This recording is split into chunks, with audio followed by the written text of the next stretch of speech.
you. Wow. The excitement. It's electrifying. Nah, it's nice to meet you guys. My name's Robert, and some of you can probably tell I have a bit of an accent, but to the immigrants in the room, you probably actually think I'm British. And that's not a bad thing. That's not a bad thing at all. But it's just that I'm not. But I've had people like come up to me before. They've been like, "Yeah, dude, you're like British. Like your people came to my country, took our things and put it in the British Museum." And I have to be like, "Well, look, I'm Romanian. We would have sold out to make a profit. It wasn't us, okay? We would have made way more money." Like, I actually find it kind of crazy that the British Museum is free. It's like all that cool stuff and you make it for free. Why would you do that?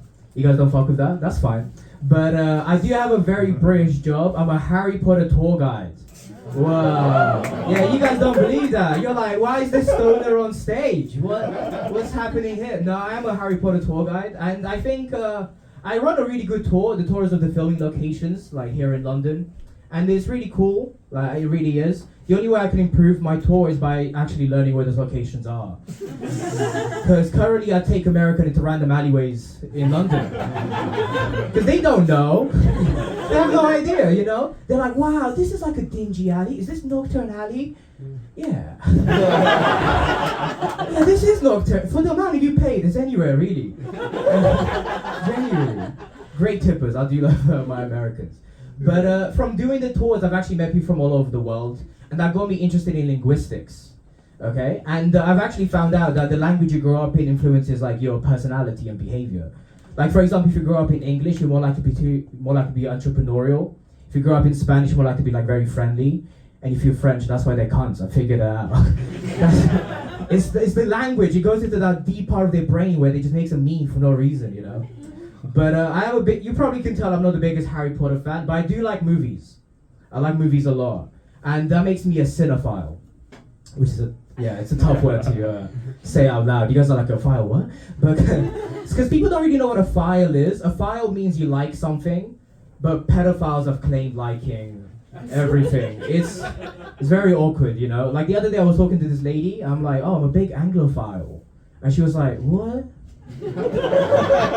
You like to fuck English kids exclusively? Is that what you what? I was like, no.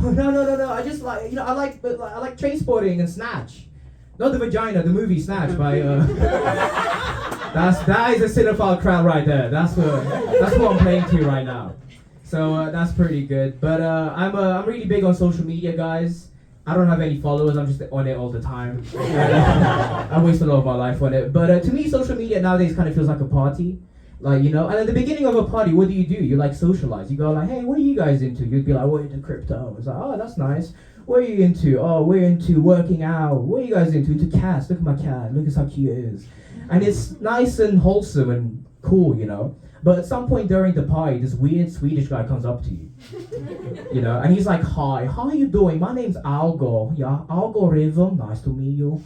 And yeah, come with me to the back of the room. And I'm like, okay, Algo, I'll go with you. And then Algo takes you to a small room with a small screen.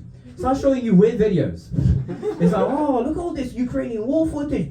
Oh, let's scroll some more. Oh, what's this Epstein file? It's like, ugh, what a fucking creepy guy this algorithm guy is, isn't it? Yeah, I don't like him. Weird guy. I feel like some of you caught on now. It's but I don't like him a lot. Like, to the point where like social media just doesn't feel like a safe space anymore to me. Like, my new safe space online now is Pornhub. That's where I'm like, oh, this is so nice and safe. This is good, There's no algorithm timing for you. I get to choose. It's so nice. But that's actually a bit of a lie. I've not watched porn for 4 years. Wow. Come on, I know you guys watch porn on the way here. Let's not... Because this algo guy is not good, But before you give me any moral praise, it's because my mom changed the internet and she pulled the child lock on. So that makes for a weird conversation to be like, hey mom, I can't go on my favorite website. Nah, that's not good. I have lived there for a while now. I've lived there for 18 years. And whenever I get like friends visiting from other places, they tend to say, oh, the underground, everyone on the underground is so cold. Why London is so cold, right? And I actually do think that's a correct observation, but I don't think that's a bad thing. Because the other day I saw this guy, he was about to run in front of the train, and then someone was like, "What? No, on my way to work," and then he pulled him back. And he was like, "Dude, you're gonna cost me one promotion, fuck you," and then you go on the train, right? Only in London will someone save your life to not be late to work. It's it's like, it made me feel very nice. And then like the guy was on the floor just like like crying. Obviously he's not right state of mind. And this elderly lady was going to him. She's like, young man, you really shouldn't try to kill yourself on these nice people's time. You should do it in your own time." And then she left. That's the spirit of London right there. That's I am more London than Romanian. I really do love London. Like, I feel like so many people try to kill themselves using the TFL. They might as well make it a service at this point. It's like, just do it, you know? Just like, okay guys, we've come out to Tottenham Court. Everyone please step off, and the people that are using the suicide TFL hotline, please just jump after the train or something. You know, it'll be fun. It'll make it more efficient. Okay, that got a bit dark, but it's okay. We're gonna keep going. Is anyone here aware of the new cigarette ban? Is that a thing? No? So to give you a little bit of actual information, because I've been lying a lot on stage, but basically anyone born from January 1st, 2009 onwards won't be allowed to buy cigarette products, which is insane. If people have been like, wow, that's very nanny state, you know? Like, it's very much, they took our cigs, they took our sugar, our porn. It's like, what the fuck? Like, like the government really does think we're like fat, chimney smoking, like goodness. That's what, they just think we're just weirdos, you know? And it does feel like very super nanny. It's like, all right, you've been bad, you're in timeout now. That's what happened to the next generation, you know? But I don't think that's going to work very well for this country. Like, we're following in the footsteps of Australia and New Zealand. They actually have some of the most stringent laws in the world. But I feel like it's easier for Australians not to smoke.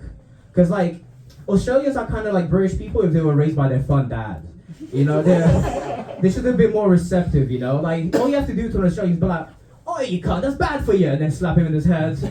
And then dad would be, the kid would be like, "Oh shit, crikey, I'm gonna go surf. Sorry, dad." You know? Because they don't, it's sunny in Australia. It's nice. It's dark half the year here. We need cigarettes. We need ciggies to cope. It's like, what the fuck? What? It's February and it's dark at 4 p.m. Wow, that's great. That's nice. I'll tell you a little bit more about myself. I actually come from a single parent household, which you don't need to feel bad about. I've had people in the past be like, "Oh man, it's not your fault." And I'm fully aware, I was one. The fuck do you think I was doing? Like, you don't have skill set at the age of 1 to drive your dad away, guys. Just wanted to say that, you know. Now, if your dad leaves you when you're 10, that's on you. That's, I don't know how, but you did it. You fucked up. And you may think that's a mean thing to say, but I'm actually an empirical man. I base everything on evidence. My brother was 10 when my dad left, so obviously he fucked up. And some of you guys might be like, "Oh man, your dad sounds like a real dick." I don't really blame my dad. I blame my mom. That's funny, right? No, I blame my mom because my dad's name spelled out loud is Liviu. Leave you. It's like, come on now. You need a basic level of English to know what he was going to be doing. Come on now, lady. Oh, I think that's fun. But I've been trying to date.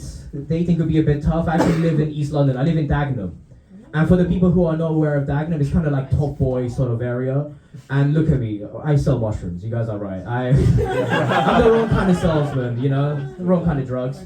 But I've been using the apps. I've been using Hinge. And I matched with this French-Iranian girl. Wow, how cosmopolitan is that? That's great. Only in London, right? And we were talking and things were going well. She actually asked for my Instagram and my number, which is a nice change of pace because I'm usually the first person to ask for those things, you know?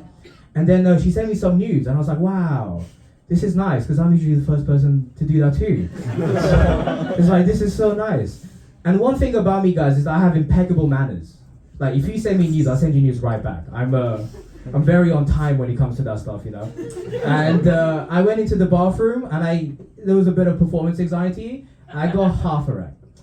Yeah, I know, right? A bit of a climax. But I just couldn't get fully erect. But I sent her some photos and then a few days went by and she wasn't answering my text anymore.